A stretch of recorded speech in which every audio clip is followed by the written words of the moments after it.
How's that? Oh, I accidentally had it going and it was trying to put the sound through my microphone and not my headphones. Okay. So you got me, but I don't have you. Well, I got you on the computer. Yeah. Yeah. So as long as you got me, We're good? we get her no good.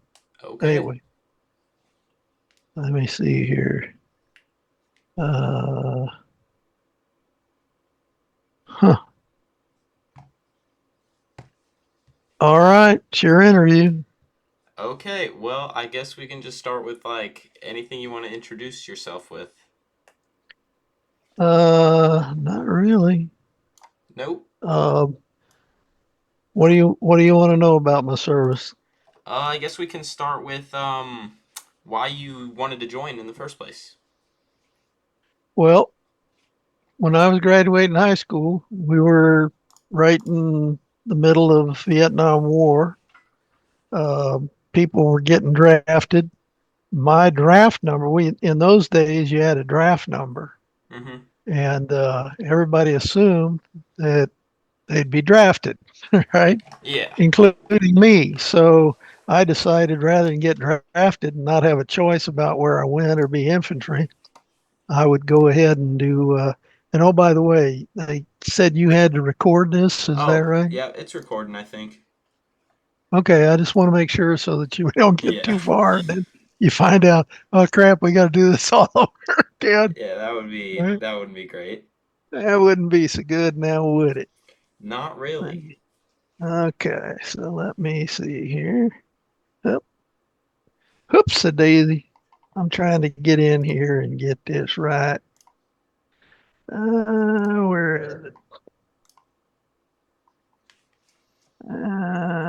Duo. Here we go. Boom. All right. I don't want to do that. We're good, so I'm gonna close that. All right. I think we're all good. Um, so Vietnam, uh, and as it turned out, since I decided that I'd go ahead and enlist so I could choose what I wanted to do rather than be infantry or something, uh, I it turned out my draft number was 317, and that meant out of all the birth dates, of which there are only 365, I was probably high enough. I wouldn't have got drafted anyway. But Uh, I went ahead and enlisted. And so I went to the AFE station, took the test. They said, well, you qualify for just about anything. What would you like to do? And I'm like, I have no idea. My stepbrother had gone in and he studied computers and then ended up going to NCR over in Dayton, Ohio for some additional training and ended up serving in Vietnam uh, at Nha Trang and blah, blah, blah. But I went in and decided I'd look for the longest school I could find. Therefore, I would have to spend less time in combat. Okay. So I went ahead, did that, and I went to a ComSec course. That is communication security equipment. Okay. So having gone to that school, which was the longest, and it was like 38 weeks. Okay. So more than a half a year. Okay. And that would mean I would have just over, by the time I finished basic and went to 38 weeks of school, I'd have roughly 2 years to go. Okay. So I came to Fort Monmouth, New Jersey, which is about a mile from where I live now. Okay. And went to the school, and the school was late starting and then later starting. And so it was dragging out. And I thought, man, this is beautiful. It's going to play right out. And I'll only have one assignment and everything will be good. Well, I did. And I got deep into my 32 Foxtrot course. And then ended up getting switched to take a lesser course, um, which was fewer weeks, but it was still ComSec. So I stayed in the ComSec field. Graduated, orders came down, said, "You young man, while most of the or a lot of the classes were all going to Vietnam, you young man are going to go to Fort Hood, Texas." Okay. So Fort Hood, Texas is in Killeen, Texas, which is in the middle, central Texas. So I go there, do, uh, and when I get there, they're overstrength on, because my specialty was 31S, which was fixed or not fixed siphoning repair. That was the previous 32 Fox course. Uh, the one I ended up graduating from was 31S, which was a ComSec repair course. Communications Security Equipment is what ComSec stands for. And they were over strength of them. They were authorized 5, and we had 52. And we were about the only place in the world that was over strength on ComSec repair people. So they said, well, you all can't work in that tiny little ComSec shop where we bring in equipment when it fails and repair it. So we're going to have to cross train you guys to do something else. So they sprinkled a little dust on me and said, "You're going to be an 05 Charlie." Well, that's just fine. What's an 05 Charlie? So 05 Charlie means that you're going to be a radio teletype operator. Okay. So a radio teletype means that they're going to transmit by radio using a teletype, which is like a typewriter, but there's these little electronic keys, and then it goes through some stuff through a security scrambler to make secure communications, and then use the radio to go to the other end, be received, and do the reverse coming back, be received, and the message gets transmitted back and forth between the two. So in order to do that course, you got to learn Morse code. And so I learned all the dot, dot, dot, dot, dot, dot, all this stuff. Did that. They taught you how to do some typing. No, I was never a very good typist.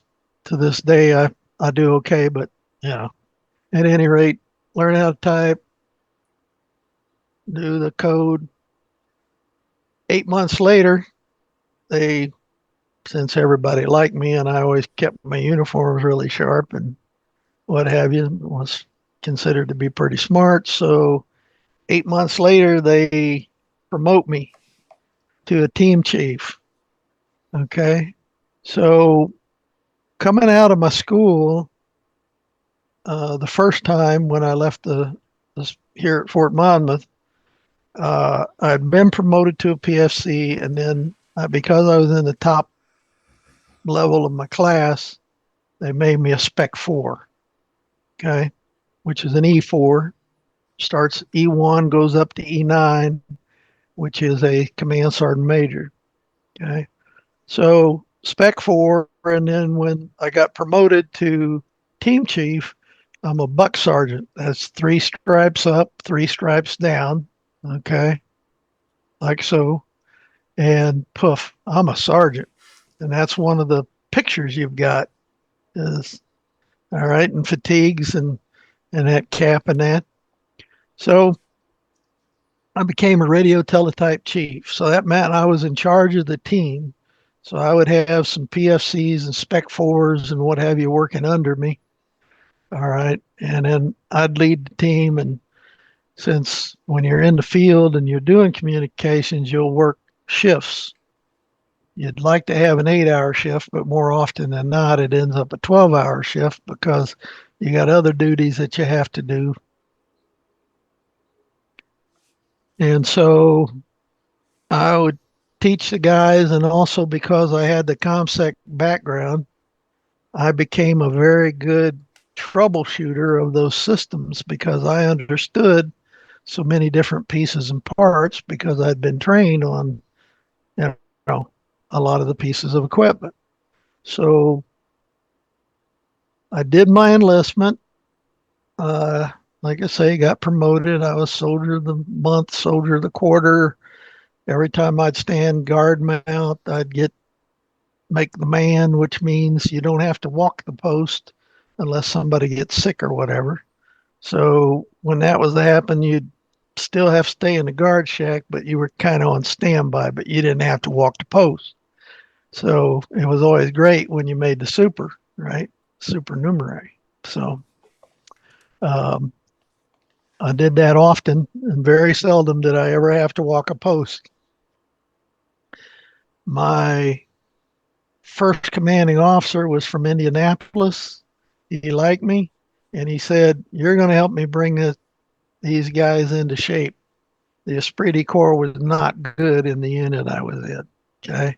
So he said, "I'm going to inspect the troops every morning and I'm going to give the sharpest troop the day off." I had 22 days off in the month of July. That was the first month he did it. So in August, he said, "Come out and announced, okay, now I'm going to up it to two people." And at the time, I was only a spec four, but he said, "Specialist four toed and the next sharpest guy," because it was a foregone conclusion that I was going to win that every day. Okay. So I had spit shine boots and starch fatigues and what have you. So I did that. And then finished out my enlistment. I became real good friends with some guys, one in particular who was from Kansas City, Missouri. And what the day I got out of the service, uh, I looked like I was going to miss my flight. So he said, "I'll tell you what, we got a long weekend." He says, "I'm just going to drive you home and back." Okay. Well, he ended up getting an Article 15 because he was late getting back. But at any rate, and we picked up a hitchhiker on the way. She was in a pair of hot pants. And anyway, we picked her up, bought her dinner and what have you. And she actually ended up going all the way to Indiana, Ohio, and he ended up dropping her off over in Ohio the next day. So I got out of the service, and a month later, my stepfather passed away from a massive heart attack. So I helped my mom liquidate that, and I worked several places and coached some baseball, not whole league, and played some softball, and worked various jobs. One of them was in a factory that was the first VCRs. I tweaked the cones, it was called, to make sure the tape went around right and hit like it's supposed to. It's on an angle, how they print them on film in those days. But I wasn't very happy. Kind of missed the service and decided to go back in. So 18 months later, I re-enlisted, went back in the service, and I went back in as a 31S, but I was only a 31S 20.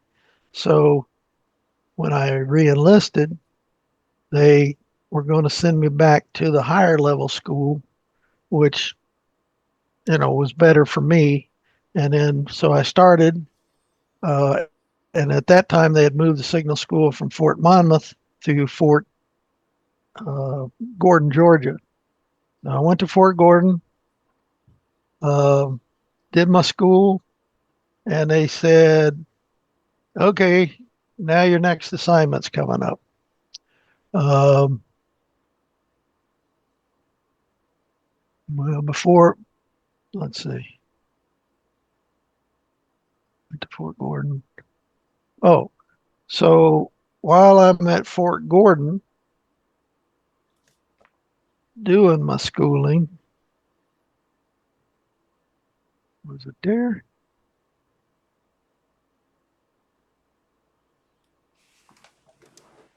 Um, anyway, yeah, I applied for OCS, and that actually came through, Officer Candidate School. So well, when I went back in,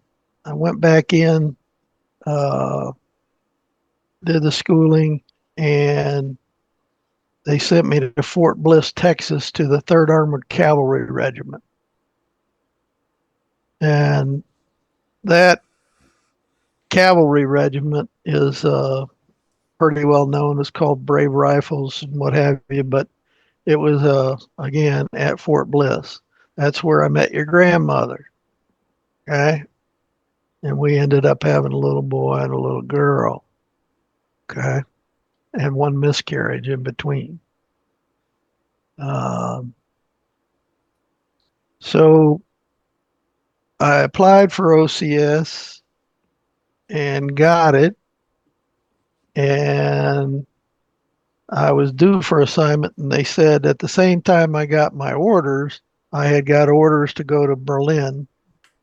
Okay. But because I had the choice of going to OCS or go to Berlin, I ended up going to OCS. And that sent me back to Fort Benning, which is where I went to basic training at. And I did OCS. Uh, because I had been Signal Corps, all the communications background, I applied for a special branch assignment to be a signal officer.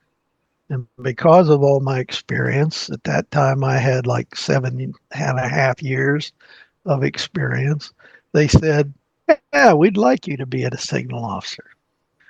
So after I finished my basic, they sent me to Fort Gordon, Georgia. Okay. And they sent me to the officer's basic course.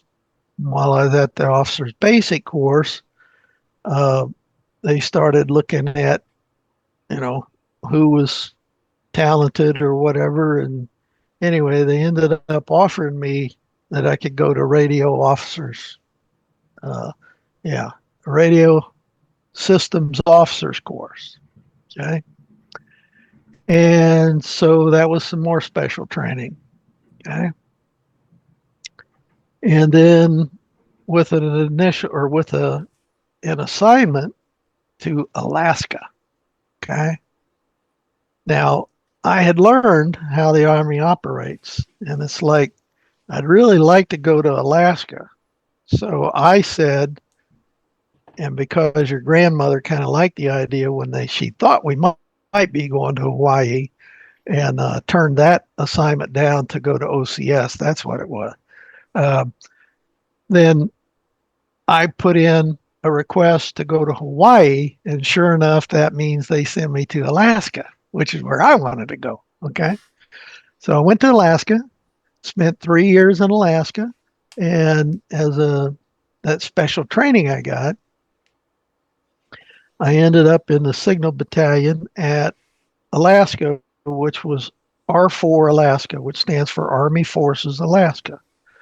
Army Forces Alaska, we have the responsibility for defending Alaska, and NORAD headquarters is there, okay, or one of the NORAD headquarters at Elmendorf Air Force Base, which is just out the back gate of Fort Richardson, Alaska, which is where I was stationed, and over to the Air Force, which is where the R4 headquarters was, in which there's a 3-star general that ran that place. Well, I ended up first being a long range radio platoon leader, which was those same rat rigs that was the radio teletype operator, right? So I had a platoon of those guys, plus a unit that was tropospheric scatter, which is just another big dish that's satellite in the sky kind of thing. Okay, and it uses the tropospheric to, send its signal. So I did both of those, and then after that, I did a stint with the wire platoon, and that's the guys that string wire across either the desert or the frozen tundra. Okay, and go up telephone poles and whatnot. And then they also had a multi-channel platoon, and multi-channel is another type of communications in which they have these big antennas that look like big fly swatters, and they send the teletype signal that way, but the teletype signal there is through those type of radios, not the AM or FM type, but another technology. Okay. So I ended up, of course, being a very well rounded because I had done all the various platoons. I had managed everything. So when the new major came into the three shop, which is operations, he requested me by name to be his assistant. Now, normally that is a captain slot. I was only a second lieutenant, had not yet made first lieutenant, but it was right about that time I did make first lieutenant. And so it was pretty exciting that he'd pick a first lieutenant to fill a captain slot. And so we got along real well. And I ended up doing that. And then following the assignment when that was over, because when you go to Alaska, it's a 3 year assignment. And most of the time you're in an assignment for a year, maybe a year and a half. So following that, because of my experience, and that the USAC, which is the United States Army Communications Command, um, that full colonel uh, decided that he would make me his plans officer at his headquarters. Okay. So when I said that we had this Joint Task Force Alaska, R4, it's the Air Force guys, the Army guys, which includes, of course, this USAC, which we were the communications arm for General Genes. So General Genes was a 2 star. And we would have this headquarters over on Elmendorf that would combine both staffs together. And um, one of the big slots to fill was this plans officer. So I worked as a plans officer, and then there was a captain above me, Captain Kuhn, and we did that, and I got to know the rest of the guys, the staff, with R4, and so here I was, a newly promoted first lieutenant, hanging around with guys who were majors and lieutenant colonels because I was part of the general's staff. Okay. And so I hung around, did that. Coming out of there, I was going to be going to, they wanted to send me to some other school. And once you come out of there, you go to an advanced course. And I was thinking I wanted to become an engineer. And they had this engineer course that was down in Mississippi. And I thought, well, maybe I'll try to apply for that, get some more education, and because they'd send you to, I think it was Southern Mississippi or Mississippi State. I think it was Southern Mississippi. Um, but in the meantime, um, when it was time to rotate out, I got an opportunity to go back to Fort Bliss, which made your grandmother happy, to go back home. And so they were sending me back to El Paso, Fort Bliss, where I'd been in the 3rd Armored Cavalry Regiment and knew the place. And of course, your mom's family and all was there. So, or your grandma's family was there. So that's what we did. And I was supposed to go out. I came there to be an instructor at the missile school because all the air defense guys go through training there and they get trained on all the communication stuff. So I was supposed to be the instructor. When I got there, they decided they'd make somebody else the instructor, and they sent me out to uh, McGregor Range Camp to a place called 252, which was the 2nd Battalion, 52nd Air Defense Artillery, which was an old technology that was going to be phased out. Okay. So I'd have to drive out, I don't know what it was, 25, 30 miles every day out into the desert to go to work. Okay. Out on McGregor Range Camp. And there I was a signal battalion, battalion signal officer. And so I did that. Um, when that assignment was up, which I had a great communications group, and then they started shutting down the Nike Hercules. That was what the missile was called, the Nike Hercules missile. They were shutting it down and coming out with Chaparral Vulcan. That was the new thing. So I was a 155th Field Artillery, or not Field Artillery, but Air Defense Artillery, and I became the signal officer for that battalion. Did that until such time as my enlistment was up, or not enlistment. I was an Army officer after I got out of OCS, and from there,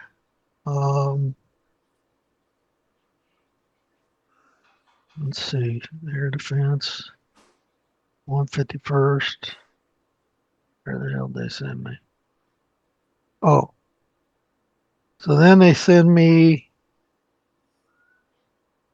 and this is about the time that your grandmother and I separated.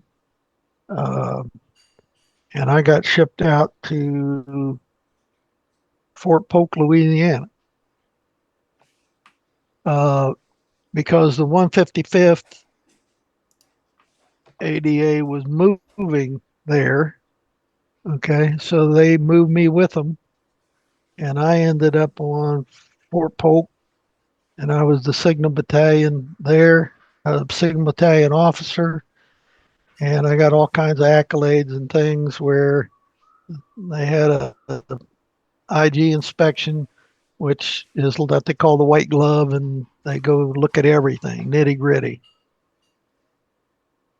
I aced the inspection. I was also the ComSec custodian, which means I had to account for all the classified information that, and whenever we go to the field and we had codes and things secret or confidential, I was all in charge of keeping track of all of those and properly disposing of them each month when they'd expire, and do the report and stand the inspections and all this.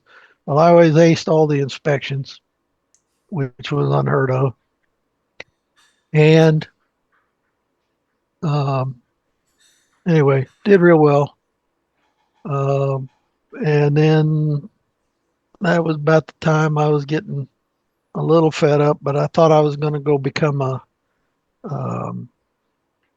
get my first command, and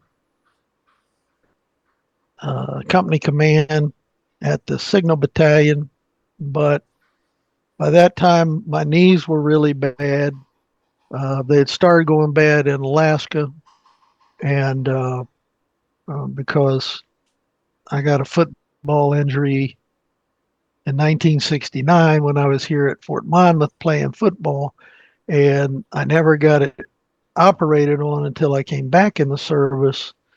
I re-entered the service. Let's see, I got out in 71, re-entered in 73, and got in September of 73 or 4, I had knee surgery. And it never really was right. And they had me out crawling around on tanks in the desert at Fort Bliss, such that really never healed right.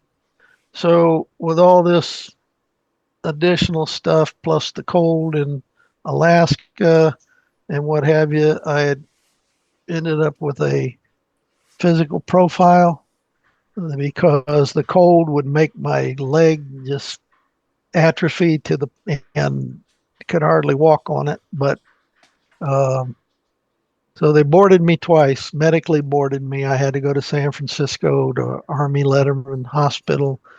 And the first time they did a minority report saying they didn't think it was in the best interest of the government to allow me to continue to serve on active duty. I, but they made an exception and allowed me to continue. And then later on, as things got worse, and they had offered me this company command at the Signal Battalion at Fort Polk. The lieutenant colonel, a black lieutenant colonel, said, "How do you plan to handle the company runs?" I said, "Well, sir, I'll run my company." And he said, "Well, you got a physical profile. I can't let you do that." And I said, "Well, if you think I'm going to stand in front of the unit and say, 'First Sergeant, take charge of the company and run them,' I'll be in the orderly room when you get back." No, I will run my company, sir.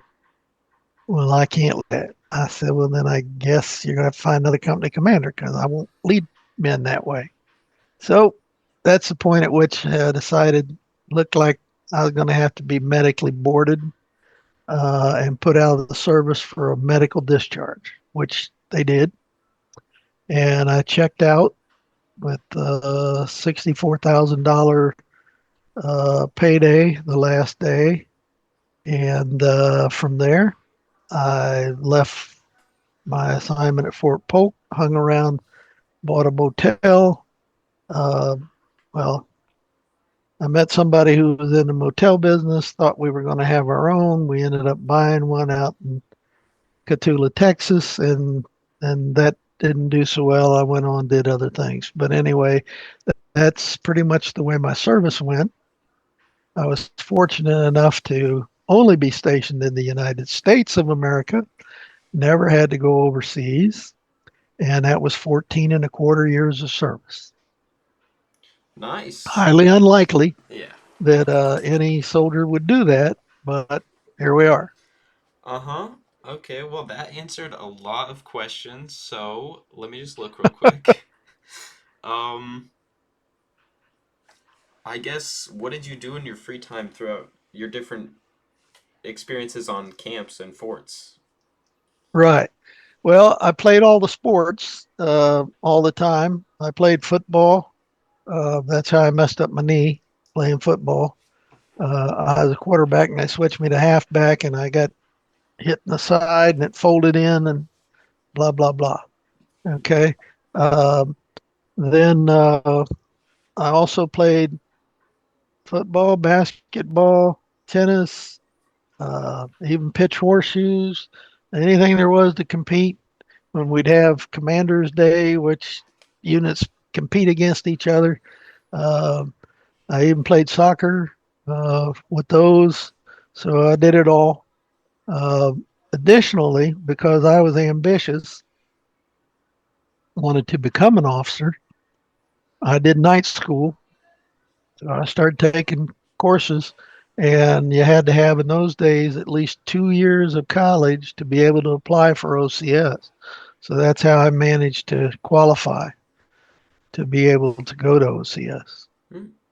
And then you got to go before board. I aced the board, got recommended, met all the requirements, became an officer. Okay, did you make any friends during your service that you still talk to? Yeah, several. I have a friend in Kansas City, Missouri. I told you that brought me home. I still speak with him, Terry Morton. Um Another one of my good friends from the military was down in southern Indiana, believe it or not, uh, and that's Harlan Fisher. I've been back to see him. Kim and I went down there to his place in southern Indiana. He's in Corydon, Indiana, and he now serves on the county He's like a county commissioner or something. So he's got into politics recently. Um, he and I were ComSec school when I went back in the service, and that's where I met him and his wife. They had a little boy when they went to Hawaii. He tragically fell out of an upstairs window and died. They had a little girl. Uh, they ended up, as so many couples who lose a child, divorcing. And so he ended up back in Indiana. I don't know where she ended up, but she didn't have very nice things to say about him. So his daughter kind of disowned him. Um, but one of my other friends, when I became an officer, was John T. Furlow Jr. He became a major general. In fact, several of my friends and colleagues made it to the general ranks, Brigadier General Ronnie Bouchard, and so forth. So, yeah, really good friends. Ace lives out in believe it or not, a place called White House, Texas. Okay, which is near Tyler, and he ran for judge. He's a little bit of a overachiever in that he first got a degree in zoology from Iowa State University, the Iowa State Cyclones, right? Then he ended up taking I forget what the name of the university is, but he got an MBA, okay? And then he got a CPA. When he got out of the service, he actually purchased uh, a CPA firm, an accounting firm, and ran that. Uh, he's a certified fraud examiner, okay? And he's got a 26 securities license, which means he can supervise people with securities, okay? And then after he retired from his 31 years of service,